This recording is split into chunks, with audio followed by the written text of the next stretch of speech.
नमस्कार, आप देख रहे हैं 10 कदम। मैं हूं आपके साथ रवीश और आज मुकाबला खेला जाएगा केकेआर वर्सेस आरआर, यानी कि राजस्थान रॉयल्स और केकेआर के बीच ये मैच होगा। और केकेआर की हालत काफी पतली नजर आ रही है। अगर एक मुकाबला और हारे तो लीग से बाहर होने की नौबत उनकी आ जाएगी। लेकिन कल था सुपर संडे का दिन और इस सुपर संडे को और सुपर बनाया महेंद्र सिंह धोनी की कप्तानी ने। किस तरह से चेन्नई सुपर किंग्स ने सनराइजर्स हैदराबाद को हराया और कैसे लतिका जो कल मैच खेला गया उसमें बिल्कुल बदली हुई स्क्वाड नजर आ रही थी। तो इस सीजन ये पहला मौका था जब महेंद्र सिंह धोनी चेन्नई सुपर किंग्स की कप्तानी कर रहे थे, लेकिन धोनी आए और टीम के लिए जीत लेकर आए।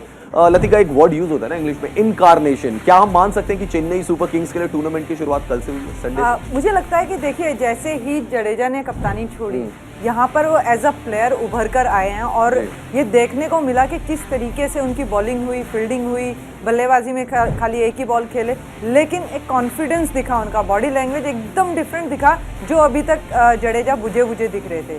तो ये MS धोनी की कप्तानी की खासियत है कि वो हर प्लेयर से किस तरह से परफॉर्मेंस निकलवाते हैं। गायकवाड़ से अभी इतने रन ऑन एंड ऑफ आ रहे थे, लेकिन कल क्या पारी खेली है। ओपनिंग पार्टनरशिप एकदम फर्स्ट क्लास, जिसकी हम उम्मीद करते आए हैं रवीश। हमने हमेशा बात की है कि अगर आपके ओपनर्स चल जाएं तो उसके बाद एक लंबे स्कोर की एक नहीं था कल जोड़ी में, मतलब ओपनर्स ने दोनों ने धमाका किया। ऐसा क्या हुआ लतिका कि मतलब MS धोनी आए, कैप्टनसी की, और हमने पहले ही गेंद से देखा या पहले ही ओवर से हमने देखा कि दोनों ओपनर्स जो थे वो लाइन में लगे हुए थे कि भैया कौन ज्यादा रन बनाएगा। आज हम दोनों के बीच में रेस है और बैकफुट पर डाल दिया SRH की गेंदबाजी को, जो कि बहुत ही स्ट्रॉन्ग है। बिल्कुल। यहाँ रविश, एक चीज पर ध्यान देना होगा कि बल्लेबाजी किस तरीके से की गई। गायकवाड़ की या कॉनवे की हम बात करें तो उन्होंने जो SRH का बॉलिंग अटैक जो अभी तक हम बहुत बेहतर मान रहे थे, वो भी पेस में, उमरान मलिक, भुवनेश्वर कुमार, नटराजन, तो मुझे लगता है कि सीधे बल्ले से जो गायकवाड़ ने वहाँ पर बॉलों को टच करना शुरू किया, टाइमिंग करनी शुरू की ना, तो उसका जवाब बॉलर्स के पास मिला ही नहीं जब तक वो आउट नहीं हुए। तो एक खासियत ये रही रवीश कि सीधे बल्ले से जितना उन्होंने ये कल मैच खेला है ना, मज़ा आ गया उनको देख के। कॉनवे ने भी इसी तरह की बल्लेबाजी की। बाद में अगर आपने SRH में भी देखा होगा, निकोलस पूरन जो बेहतरीन बल्लेबाजी करके गए, लेकिन मैच नहीं जीता पाए, थोड़ा लेट हो गए। लेकिन अगर उनकी बल्लेबाजी पे भी आप देखें तो सीधे बल्ले से बल्लेबाजी की है। तो इसका संकेत क्या है रवीश यहाँ पर कि विकेट्स जो हैं वो पुरानी होती जा रही हैं, यूज़ काफ़ी हो रही हैं। तो यहाँ आपको सीधे बल्ले से अगर आप खेलेंगे, बॉल की लाइन में आएंगे तो आपको रन मिलेंगे, और ये साबित किया कल CSK ने। एक चीज और थी लतिका कल के मैच में कि MS धोनी नंबर 3 पर बल्लेबाजी करने आए। हम जानते हैं कि नंबर 3 के स्लॉट पे उन्होंने 183 बनाए हैं, उन्होंने 148 बनाए हैं, बड़ी बड़ी पारियां उस स्लॉट में उन्होंने खेली है। बट पिछले अगर कुछ साल के हम IPL उठा के देखें तो MS धोनी प्रेफर नहीं करते हैं खुद को कि नंबर 3 पर वो बैटिंग करने आए। पर यहाँ पर हमने देखा कि MS धोनी नंबर 3 पर बैटिंग करने आ गए। ये भी आपको लग रहा है कि एक टैक्टिकल मूव है, स्ट्रेटेजी वाला मूव है, जो कि हम आगे आने वाले मैचेस में देख सकते हैं? बिल्कुल रवीश, क्योंकि देखिए CSK यहाँ पर जीतने आई है, वो खाली मैचेस खेलने नहीं आई है। तो उनका पूरा कंसंट्रेशन होगा कि किसी भी तरीके से वो पायदान तक पहुंचे, जो टॉप 4 की टीमें हैं वहाँ पर पहुंचे। अगर ऐसा हुआ ना रवीश, तो एक चमत्कार होगा। चमत्कार करने वाला कौन? MS धोनी, जो कि हमेशा से ही चमत्कार करते हैं। बिल्कुल। और जिस तरह की लय दिखाई दे रही है ना CSK की, तो इसमें कोई दो राय नहीं है कि वो वहाँ तक पहुँच भी सकते हैं। हाँ, अभी उनके लिए दरवाजे बंद नहीं हुए हैं। Technically they are not out, मतलब वो जा सकते हैं टेक्निकली। बट क्रिकेट एक ऐसी चीज़ है लतिका जो आपको एक दिन हीरो बनाता है, दूसरे दिन जीरो बनाता है। मैं बात कर रहा हूँ उमरान मलिक की। कल तक सब बोल रहे थे इनको वर्ल्ड कप खिलाओ, और मतलब संडे वाले मैच के बाद लोग कह रहे हैं कि नहीं, IPL के बेसिस पे जज मत करो। तो कल ऐसा क्या हो गया उमरान मलिक के साथ कि जो गेंदबाज जो था पंजा लगा रहा था विकेट्स का और एक्सप्रेस गेंदबाजी कर रहा था? नहीं, वैसे कल उन्होंने बहुत तेज गेंद भी फेंकी है, 154 की स्पीड से गेंद फेंकी है। कल वो ऑफ कलर हो गए। बिल्कुल। और ये रवीश, ये होता है मैचेस में, ये होता है कि आपके सामने किस तरह का बल्लेबाज खेल रहा है, आपकी स्ट्रैटेजी उसके सामने क्या है। कल ऋतुराज ने बिल्कुल सही तरीके से बॉल की लाइन में आके सीधे बल्ले से खेला। उमरान की जो स्पीड है ना, उसका इस्तेमाल किया वहाँ पर। विकेट छोड़ने की कोशिश भी नहीं की। बिल्कुल छोड़ने की कोशिश नहीं करी और एक लय में खेलते हुए नजर आए वो। तो ये चीज़ अगर उमरान इस चीज़ को भी एक्सपीरियंस करेंगे यहाँ पर कि इस तरह का बल्लेबाज उनके सामने आता है, तो किस प्लान के साथ उतरेंगे। तो ये उतार चढ़ाव ना अभी तक रवीश दिखेंगे। अभी जब तक ये जाएगा ना IPL एंड तक, तब तक ये उतार चढ़ाव दिखेंगे। एक्सपीरियंस हो रहा है उमरान को भी। एक चीज़ और मैं SRH के लिहाज से आपसे पूछना चाह रहा था लतिका कि SRH के 2 मैच एक जीटी के अगेंस्ट हारे, that was very close match. वो वहाँ पे उनकी इनिंग को लोअर ऑर्डर ने फिनिश करवा दिया। यहाँ पर हमने देखा चेन्नई ने काउंटर अटैक किया स्टार्टिंग ओवर से ही और पहले से ही बैकफुट पर उनको धकेल दिया, वो वापसी नहीं कर पाए। एसआरएच वाले लास्ट में पूरन ने हिट किया, लेकिन तब तक बहुत देर हो चुकी थी। 5 मैच जीतने के बाद ये टीम 2 मैच हार गई है। क्या कमी आपको लगी एसआरएच में पिछले 2 मैच? मुझे ऐसा लगता है रविश, यहाँ पर जो बॉलिंग अटैक की हम बात कर रहे हैं एसआरएच की, वो कहीं फीकी पड़ती नजर आ रही है मुझे दोनों मैच में। क्योंकि देखिए पिछले मैच में भी इन्होंने 195 रन खाए बॉलर्स ने, और कल के मैच में आपने 202 का स्कोर खाया। तो मुझे लगता है कि बॉलिंग यूनिट में थोड़ा सा ऐसा लग रहा है ज़्यादा खर्चीले हो रहे हैं। तो अगर यही यूनिट 150 या 160 तक दूसरी टीम को रोकेगी तो बल्लेबाजी में कोई कमी नज़र नहीं आ रही मुझे। जिस तरह से पूरन ने लास्ट ओवर खेला है, अगर वहाँ थोड़ा बहुत भी 2-4 बॉलें भी होती तो मुझे लगता है इनकी झोली में ही था ये मैच, एसआरएच की झोली में। जी हाँ, दोनों मैच काफी क्लोज गए। बिल्कुल बल्लेबाजी सही चल रही है, लेकिन गेंदबाजी फीकी पड़ रही है। तो सोचना होगा कि किस तरह से प्लान लेकर आना है। यस, क्योंकि एसआरएच एक ऐसी टीम है दोस्तों जो हैवीली डिपेंड करती है अपनी बॉलिंग में, और अगर बॉलिंग का हाल ऐसा हो जाएगा तो फिर बैट्समैन के लिए दिक्कत हो जाएगी। रिमेंबर, जो भी वो मैचेस जीतते हैं 150 टू 170 के बीच में चेज करना आसान होता है एसआरएच के लिए, अगर उनके बॉलर रेस्ट्रिक्ट कर दें। यहाँ बॉलर्स नहीं चले हैं पिछले 2 मैचेस में, इसलिए एसआरएच को उसका खामियाजा उठाना पड़ा है। बट आज बहुत इंपॉर्टेंट मैच है केकेआर के लिए। मैं आरआर के लिए इंपॉर्टेंट इसलिए नहीं कहूंगा क्योंकि उनके पास ज्यादा विन्स है, बट केकेआर जो है 9 में से सिर्फ 3 मैचेस उन्होंने जीते। अगर आज का मैच हार गए तो समझ लीजिए उनके लिए भी दरवाजे बंद हो जाएंगे।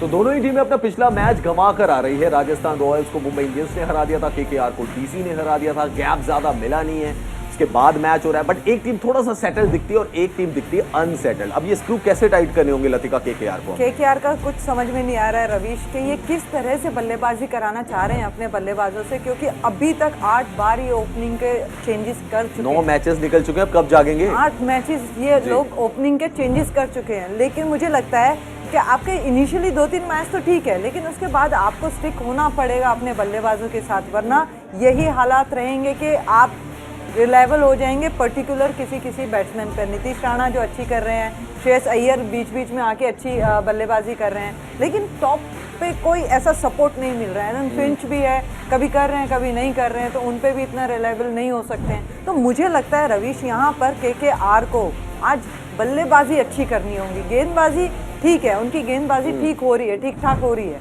उसमें कोई प्रॉब्लम मुझे इतनी नज़र नहीं आ रही। लेकिन बल्लेबाजी जब तक कोई यूनिट नहीं करेगी मैच में, तब तक गेंदबाजों को क्या लतिका यहाँ पे एक चीज ये भी हो सकती है कि एक नाम आंद्रे रसेल, जो कि बहुत बड़ा नाम है, जिनको आपने रिटेन किया, वो एक सीजन इससे पिछले सीजन चल गए, लेकिन पिछले कुछ सीजन से चल नहीं रहे, सिर्फ नाम ही बड़ा रह गया आंद्रे रसेल का। और यहाँ पे भी आप देखिए सिर्फ एक इनिंग 70 की उन्होंने खेली थी, उसके बाद कोई ऐसा बड़ा कंट्रीब्यूशन विद द बैट उनका नहीं आया आंद्रे रसेल का। मुझे यही चिंता है केकेआर के लिए कि जितने भी रिटेन्ड इनके प्लेयर्स हैं, उनकी अगर आप परफॉर्मेंस देखें ना, कुछ भी नहीं है, तो वहाँ कुछ भी नहीं है। सुनील नारायण को छोड़ के उनकी बॉलिंग ठीक ठाक चल रही है, लेकिन बल्लेबाजी में पहले जिस तरीके से उन पर भरोसा दिखाया जाता था, उनको ओपनिंग भेजा जाता था, मतलब एक हिटर की तरह उनको यूज़ किया जाता कि पावर प्ले यूज़ करो, तो इस तरह की इनिंग्स अभी तक आई नहीं। और रिटेन जो प्लेयर्स हैं उनसे खासा कुछ मिला नहीं है अभी तक केकेआर को, और जिनको छोड़ दिए थे वो जम के परफॉर्मेंस दे। बिल्कुल, और मुझे लग रहा है कि जो बाहर बैठे हैं ना, पैट कमिंस हो गए, बुला लो पैट कमिंस को, चाहे चक्रवर्ती हो गए जी,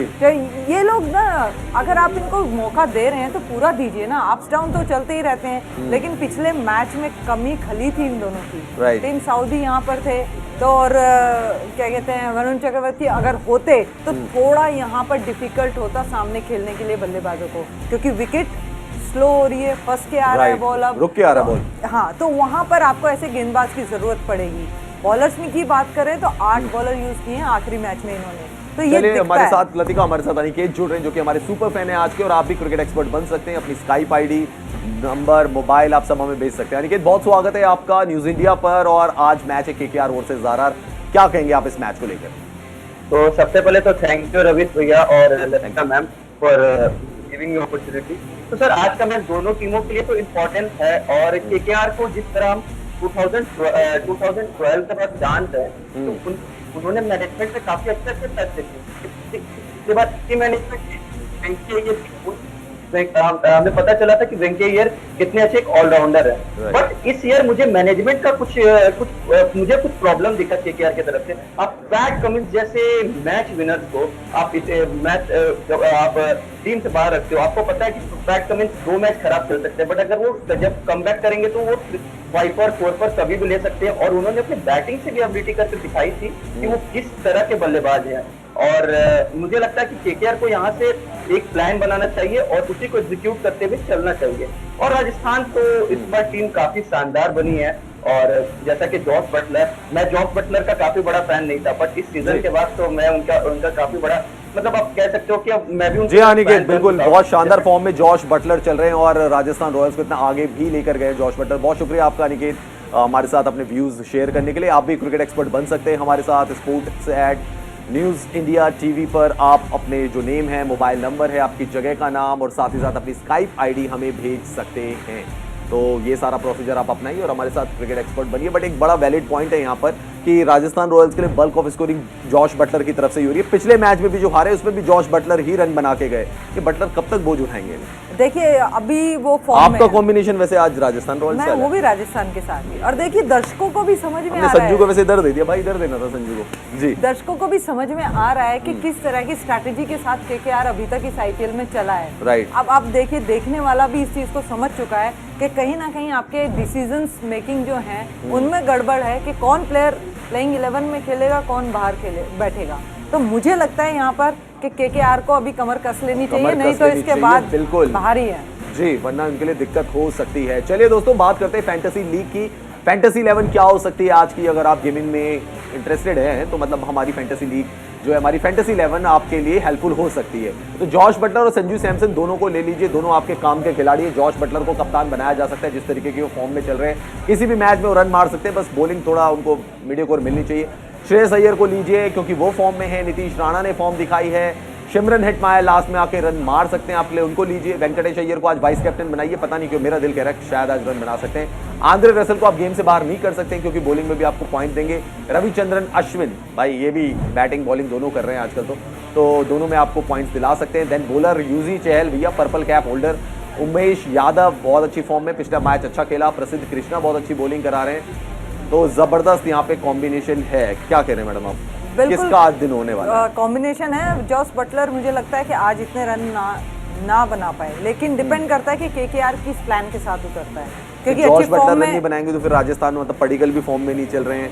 संजू ठीक ठाक है, 40-50 मार दे रहे हैं आपके लिए। हेटमायर क्या है, वो गुलाबी बाल करके आते हैं, 35 मार के जाते लेकिन हैं। आप ये देखिए, राजस्थान रॉयल्स में कोई ना कोई मैच विनर निकल के आता है। रेयान पराग ने उस दिन 50 फिर अगले रन बनाए। अगले दिन वो डांस दिखाते भले ही रहेंगे। आप मैच दर मैच चलिए ना, आपको मैच जीतने से मतलब है। उस दिन अगर आपके लिए कोई परफॉर्म करके मैच निकाल के ले जाता है तो उससे अच्छा क्या होगा।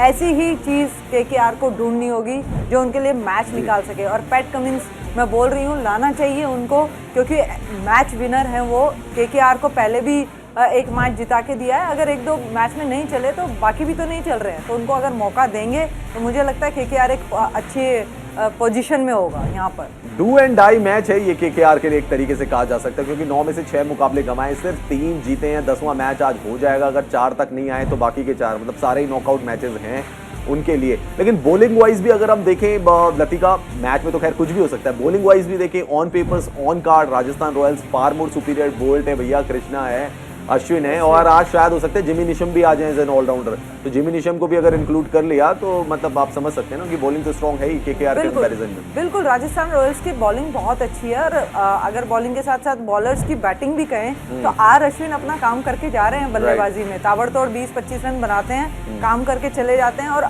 जब बॉलिंग करते हैं तो पावर प्ले में आते हैं, फिर बीच में आते हैं और इम्पॉर्टेंट विकेट्स आपके ले जाते हैं। Yuzvendra Chahal purple cap holder, और क्या बॉलिंग कर रहे हैं चतुराई से। तो यहाँ पर एक कॉम्बिनेशन सेट है राजस्थान रॉयल्स का।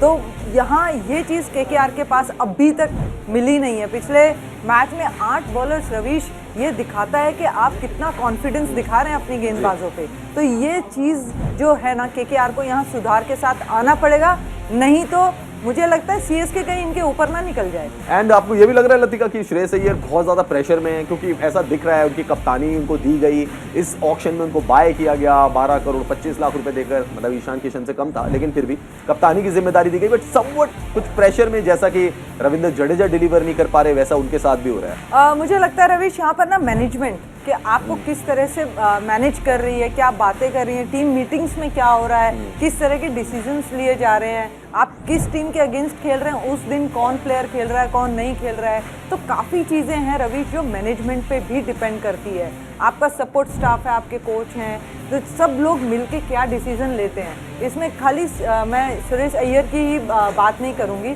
ठीक है, एक प्रेशर आता है जब आपकी टीम हार रही होती है तो एज अ कैप्टन आपके ऊपर प्रेशर जरूर रहता है, लेकिन एक कंबाइंड सीएसके ने करके दिखाया है कल, तो मुझे लगता है किसके पास जाएंगे ना, लेकिन श्रेयस इनके केकेआर के पास कुछ नहीं है कि एन मॉर्गन को दोबारा से बुलाने उनको कप्तान बनाए। खैर दोस्तों, 10 का दम में आज के लिए इतना ही। देखते हैं किसको मिलती है जीत, किसको मिलती है हार। फिलहाल इस बुलेटिन में इतना ही। आप देखते रहिए न्यूज़ इंडिया।